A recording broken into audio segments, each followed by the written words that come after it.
Guadeloupe, où nous avons accueilli les visiteurs en provenance de l'Afrique centrale. Ce sont des évêques de la SEAC ainsi que ceux de la SENCO. Dans cette émission, nous allons attendre un peu le message de Berger, le message de Monseigneur qui est venu pour consoler la population de Beni, pour donner un message de paix, un message de consolation à la population qui a tant souffert durant la période de guerre. Ainsi, la population présente à la messe s'est exprimée à notre micro. Un certain d'entre eux ont réclamé rien que la paix, rien que la paix. Le retour total de la paix, le retour total de la paix est une recommandation pour la population de Beni. Ainsi, dans cette émission, chers téléspectateurs, vous allez constater avec moi que certains ont donné même des recommandations aux organismes ainsi qu'aux organismes qui traitent en matière de la paix dans notre ville de Beni, ainsi que des organismes de défense des droits de l'homme, afin de plaider, afin de recommander la paix, qu'ils viennent dans quelques minutes, soit si je peux le dire, dans ces facettes faciles. Donc c'est la soif de la population de Beni. La soif de la population de Beni, c'est rien que la paix durable, la paix totale. Donc la restauration dans leur milieu. Ainsi, dans ce message de l'évêque, vous allez comprendre que la population de Beni n'a pas à insister sur beaucoup de choses, n'a pas à insister sur les dons parce qu'ils sont dans la misère, mais ils ont demandé seulement le calme. Ils ont besoin que la communauté internationale puisse s'impliquer à temps réel sur la situation qui prévaut dans leur milieu. Ainsi, nous sommes là. Vous allez écouter ces interlocuteurs en train de se prononcer à notre micro, que nous avons fait un micro baladeur dans la cité ainsi qu'aux environs de l'église. Moi, je suis Denise Kavira Kialwa. Dans son homélie, Monseigneur Mandala, archevêque métropolitain de Kananga, a appelé les chrétiens de Beni de se mobiliser en un seul homme, car ils ont la mission d'apporter la bonne nouvelle du Christ, s'aimer et prier pour la paix dans la zone remplie d'insécurité. Chrétiens remplis de... Shalom. Shalom. Monseigneur José Boko, toute la délégation qui nous accompagne, moi-même, nous venons à Beni, écoutez-vous, et dans la région en tant que messager de paix, ambassadeur de l'espérance, en tant que précédent comme des étoiles, l'aurore d'un nouveau matin. La mission de l'Église est donc la mission des pasteurs que nous sommes, c'est toujours et partout d'annoncer l'Évangile qui est la bonne nouvelle de vie, la bonne nouvelle de joie, la bonne nouvelle de salut, la bonne nouvelle de paix. La paix soit avec vous. C'est ainsi que les évêques commencent les célébrations, parce qu'ils sont les sentinelles de la paix. Parce qu'ils sont les messagers de paix, parce qu'ils sont porteurs de la paix. Avant de passer de ce monde à son Père, Jésus nous a confié un secret et il nous a laissé un héritage à préserver, quoi qu'il en coûte. Le secret, c'est de nous aimer les uns les autres, comme lui-même nous a aimés. Et l'héritage, c'est la paix. Il nous a dit, en effet, je vous laisse la paix, je vous donne ma paix. Je ne vous la donne pas comme le monde vous la donne. Et que donc, que votre cœur cesse donc de se troubler et de craindre. Voilà pourquoi nous, chrétiens, nous avons une mission importante dans le monde. Dans ce monde qui envoie à la guerre, au conflit et aux divisions missions de tout genre. Nous avons une mission importante, la mission de prier, la mission de parler de la paix, la mission de vivre en sentinelle de la paix, d'être les veilleurs et les éveilleurs, pour que les gens, les hommes se rendent compte qu'ils ont besoin de vivre dans la paix. Monseigneur Mandala revient encore en disant: Dieu écoute la de ses enfants, même à balbutiant. Il écoute et il agit. Le monde demande à être guéri du mal et de la pandémie de la guerre. Le monde demande à être guéri de la division qui engendre la guerre. Et c'est l'Église qui se charge de cette mission. Voilà pourquoi Jésus a prié pour l'unité des enfants de Dieu dispersés. Il est venu pour rassembler tous les hommes en une seule famille.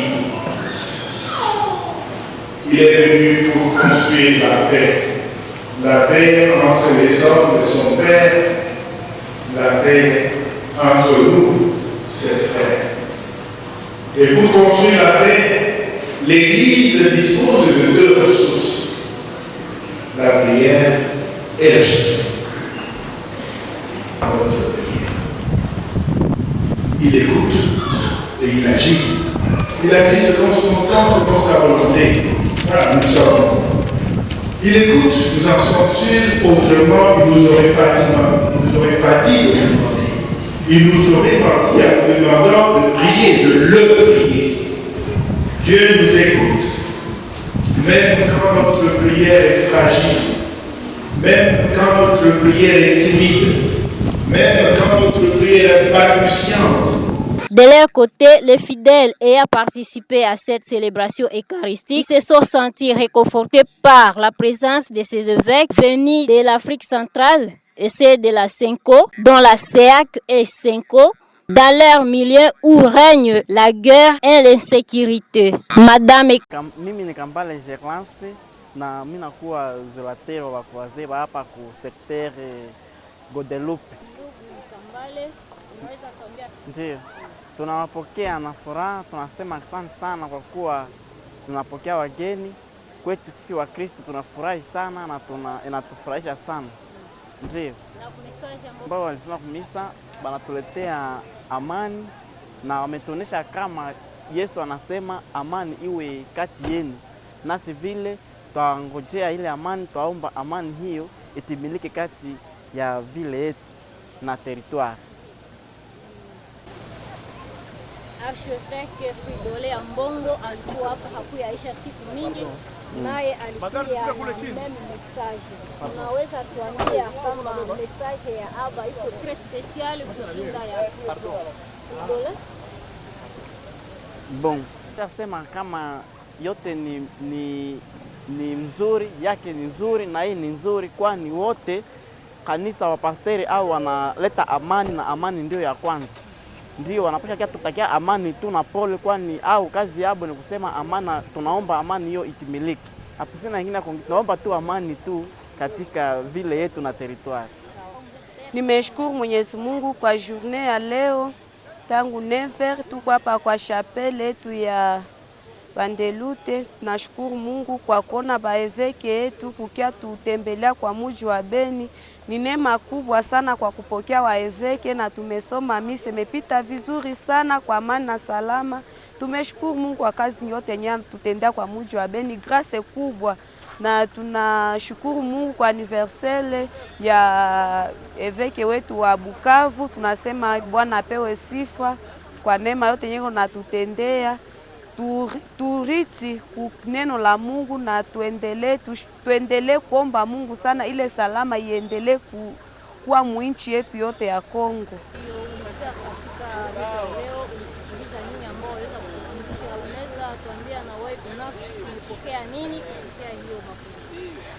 Binafsi kupitia ile mafundisho ya leo, mimi kama mwenye kusikia nimepokea kusema amani ya kweli imetoka kwa Bwana, na ndio maana tuendelee kuomba ile amani endelee kutawala kama Mkristo. hakuna message ya vita wala ya nini. Tulijua, tulikuwa naombea, tulijua tu ni Yeah, thank for giving the speech. Yeah, nitajitambulisha kwa wandugu na dunia nzima. Kwa waskofu hapa kwetu ya Jamhuri ya mzima ya Kidemokrasia ya Kongo. Wengi kila mara tunawafuataka kwenye matelevision, sasa hiyo tumewaona. Nafikiri kwa hiyo ujumbe ambapo wametuletea tunayamini. Kwa kuwa pamoja na Mungu, hakuna yale yanashindikana. Nashukuru.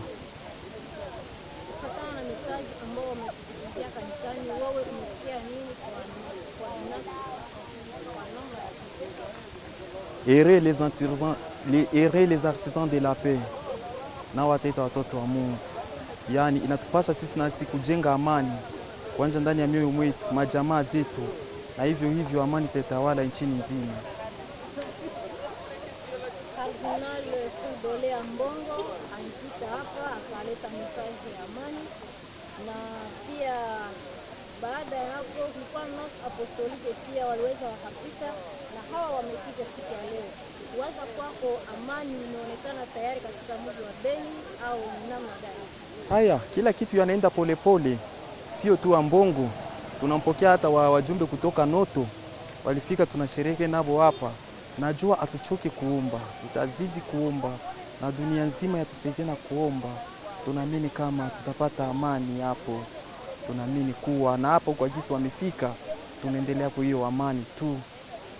Kwa namna ya pekee hiyo kamiti internationale inafanya wanafaa makini kabisa, kwa sababu ifo wanafanya justice kwa wale wote ambapo wanafaa hiyo mambo, wote ambapo mkono yake ipo hapo, inafaa sheria na mhukumu kulingana kupitia jinsi watu wanakufa, wanafariki wengi sana. Mkaaji wa Beni kweli kweli umewaona wale ambao wanaendelea kuharibu, kwa sababu nasema community international iweze kushika sheria. Unaweza hata kutambua kusema ni watu fulani ambao waliweza kuharibu amani katika mji. Haya sijui. Yanakuwa kila mara nyimbo, kila mara maadef les anglais, maadef. Sasa na wale wote ambapo wanawaunga mkono, iwe upande gani ya manchi ya kigeni, iwe hapo winchi, sheria isike na kazi yake, iwafungi kupitia hali ambapo wako wanatenda. Asante, na mimi nashukuru. Jambo dada. Jambo. Unaweza kutambulisha kwa watazamaji wa televisheni yetu? Kwa majina naitwa Adele. Mama Adele, umetoka kanisani kwa siku ya leo, umepokea wageni, unaweza kuambia nini ambao umepokea katika ujumbe wako? Vraiment kuhusu wageni tunasema asante, sababu wanakia tuomboleze, tuko katika vita. Katika vita na pengine washaka fika siku nyingine, bashaka pana message gani yenyewe inaendelea kuwapatia hamu au assurance ya kuendelea kuwasikiliza? Kuhusu hao watu wa kanisa wanatuletea Injili. Wanatuletea Injili kuhusu Yesu kwamba ndiye amani ya kweli. Na sisi tunaamini ya kwamba pasipo Yesu hatuwezi ishi. Na kama tuko leo ni juu Yesu angali natupenda. Na kufatana na hili, eske hili ilikuwa message nyingine kwa mnangolelea au mjingolelea kwingine chama? Tulikuwa tu kwa sisi tulisikia information, tulisikia batakuya banakia tuona na kutupa pole kwa yote ambayo tuko napata huku katika zone ya Beni. Mfurahia mlikuwa ngolelea ile message kama wao wanaweza leta bila mlikuwa na waza wakasema nini? Hapana, sisi tulikuwa na bachunga tu juu na tushasikia kwanza ke batatuletea pole na kukia tuangalie. Unajua mtu akukiangalia bebi kuna teseka, hatuwezi kosa kumpenda. Tutampenda tu. Na anajitoa kukuya huku kwenye tuko na teseka. Particulier message gani yenyewe mnaweza kuwa nayo ya kuwadebesha kwa mbele kwenye kingine bila endelea kusaidia? Antuka message tunaweza babebesha. Baende ambia tu wale bebiko kule tuko na teseka, huku hakuna amani. Batusaidie mwaweza wote. Huku kwetu tukue kwanza bia vita ishe. Juu kwanza wa mingi ni bakimbizi. Hata mimi hapa niko mkimbizi kutoka Wicha nimehamia Beni. Ndio batusaidie sana. Hata kutuombea inatosha tu. Juu Yesu tu ndio amani ya kweli. tushaka kosa mtu sasa sie mwanaweza kia tupigania kutuletea amani. Na mpokea shukuru iliyopita waskofu kumini walipita hapa na mkubwa wa waskofu walipita kardinali na wengine bankia na message ya amani. Eske hamuendelee kuchoka au unaona kupokea mpya ambao kitakuwa? Vita hii tuko naishi ilikuwa depuis zamani. Ndio basi tushatia matumaini yote kwa Mungu. Yetu njoo anajua siku tutapata amani. Kila siku tunaliaka, tunalia, tunaleta tunaambia bakubwa wa serikali. Hakuna yenye nafanikanaka, tunaona bandugu wetu tunachinjiwa, damu ya mingi tu njoo kunaendelea kumwangika. Anduka tu batusaidie hata kwa maombi, Mungu akasikia sala yetu utapona. Merci.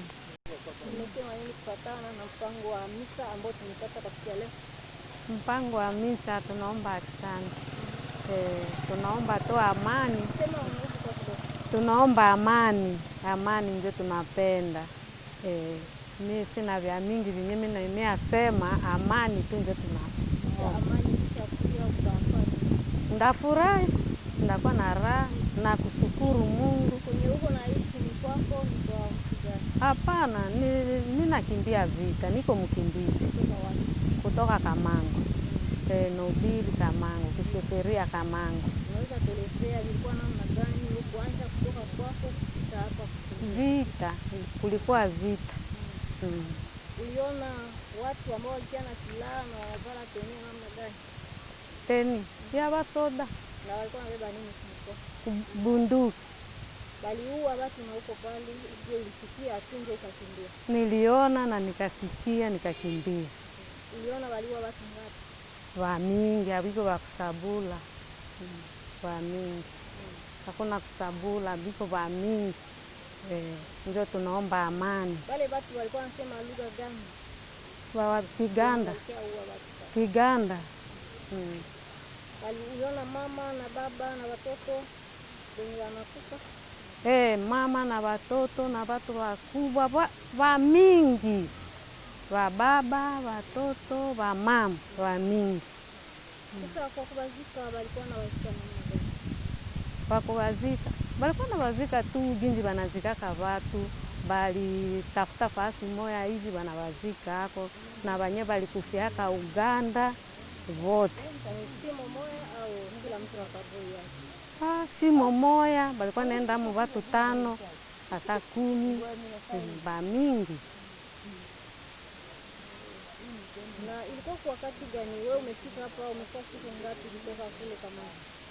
Hapa nisafaa mwaka mmoja. Umefaa mwaka mmoja? Maanake uko wa kufika yenyewe vita kwa 2020 au 2019? 2020 au 2013. Ulikimbia kutoka? Nilikuwa na niko kuli. 2013. Kisha kitena ukakimbia? Ukiafika hapa nikafika na 2018.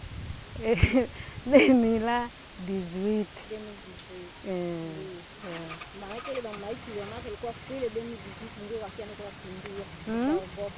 Mbele. Ndio. Nilisaka hata sasa hii Isaka. Sawa mama kwa kushukuru. Ndio. Hakusema jina kule? Jina yangu Rexed Mukaliki mali ya macho. Kwa majina ni Paluku Karafuli Daniel. Kaka Paluku Daniel, hapa kunako kampira ya Maria wa Guadalupe.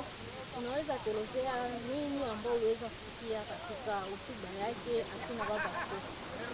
Katika hotuba ya baba askofu nimeshota ujumbe ya kwamba tuwe na matumaini na tusali bila kuchoka. Ndio, sema tusali bila kuchoka. Na una matumaini kama jambo ambalo tunaishi hapa litaisha au namna gani kufuatana na yale ambayo tunaishi? Gisi niko na tumaini kwamba Mungu atasaidia, vita itaisha. Tulipokea wajumbe wengi ambao wanatuletea amani katika majina yenu. Mbele ya wale kufika eski unaweza kuelezea ujumbe wao na wa Cardinal Fidele Ambongo Nos Apostolike na wengine ambao walipita. Hiyo ujumbe itaendelea kumaliza vita au itaendelea kutupatia matumaini? Gisi askofu alisema katika hotuba yake, tuombe bila kuchoka. Niko na matumaini kweli. Kardinali amepita, Nose Apostolike amepita, na hawa wamefika wa Seake nao wamepita vile. Mungu ndiye anajua siku vita itaisha. Tunafurahi kuwapokea hapa, wamekuja kututuliza. Ndio, tumefurahi sana. Ndio. Message ambayo ametupatia inatupatia matumaini. Ndio. Na kwa hiyo kwa namna ya pekee watu ambao walio katika ulimwengu mzima unawaambia nini sisi community international na wale ambao wanahusika na sheria kuhusu jambo inayoendelea kupitika katika mji wetu wa Beni? Tunaendelea kusi viongozi wa nchi, community international watusaidie, wafanye justice ili vita hii ikomeshwe. Na hiyo justice itawezekana namna gani kama hakupatikana watu ambao wanaendelea wakidenonse wala wakishutumu, wakieleza ya kwamba waliona jambo iliweza kufika? Itaendelea namna gani? Sikia kwa redio, sijaona hata siku moja. Niko hapa katika mji wa Beni, sijaona hata jambo moja kabisa. Nimesikia tu kwa redio. Ndio. Asante, nami nawashukuru. Bonjour. Vous pouvez vous présenter à nos téléspectateurs? Oui, tout en fait logique, c'est tout en fait normal et que je me présente d'abord au préalable. Moi, je réponds de Alain Kambale Vakipula. Monsieur Alain, nous sommes en ville de Beni, au sanctuaire Marie de Guadeloupe. Pouvez-vous nous expliquer très brièvement la vie des chrétiens au sein de ce sanctuaire? D'une manière brève, c'est que je dirais d'une manière vraiment sereine, vraiment, je dirais que non. Au sein de la ville de Beni, voire même territoire de Beni, les gens sont en train d'évoluer dans l'aspect purement critique. Et si ce sens-là, c'est dans l'aspect de demeurer dans l'aspect des crimes contre l'humanité, il y a des maladies, épidémies, soi-disant épidémies, mais voilà qu'il n'y a pas de solution durable jusque-là.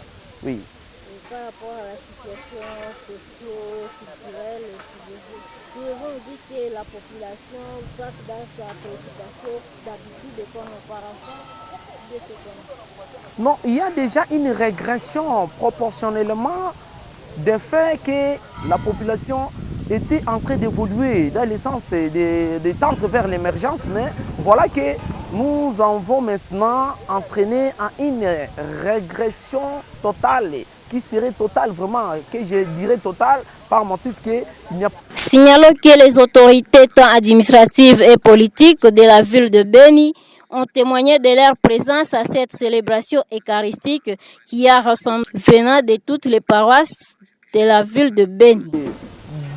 Plusieurs attributions des assistances des autorités compétentes. Nous en avons beaucoup.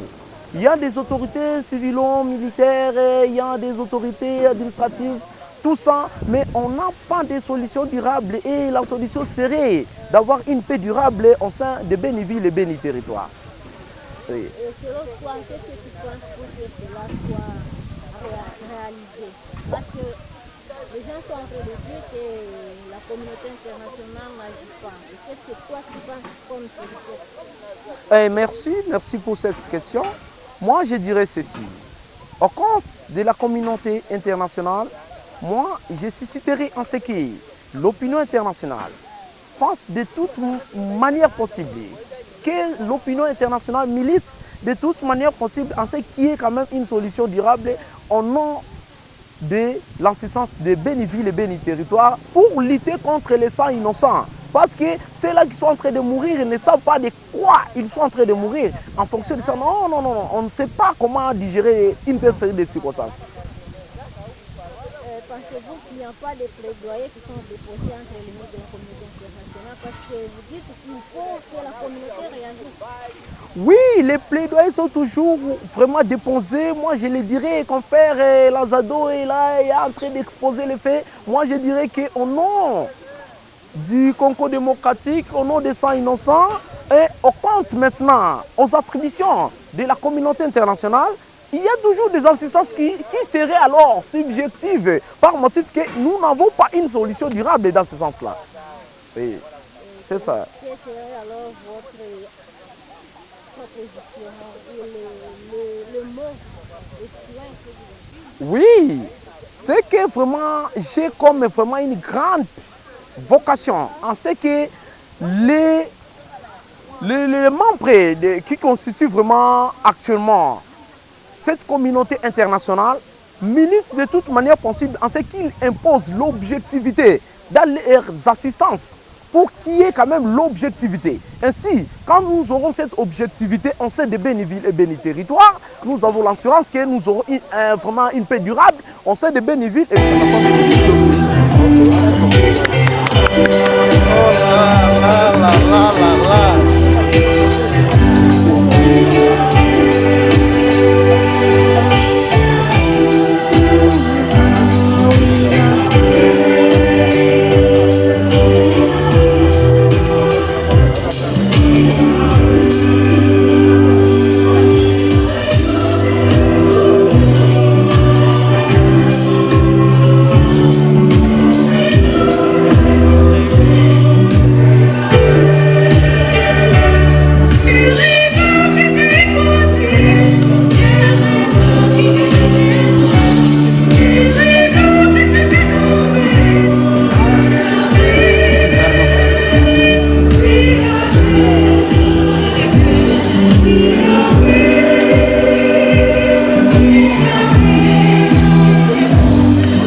continue toujours jusqu'à X temps et nous allons vous annoncer tout à l'heure de quoi il s'agit et qu'est-ce qu'ils sont en train de faire et qu'est-ce qu'ils sont en train de prôner à la population en ville de Béni, en territoire. Merci beaucoup. À la présentation de cette émission, moi j'étais Denise Kavira Kelwai. On se revoit à la prochaine.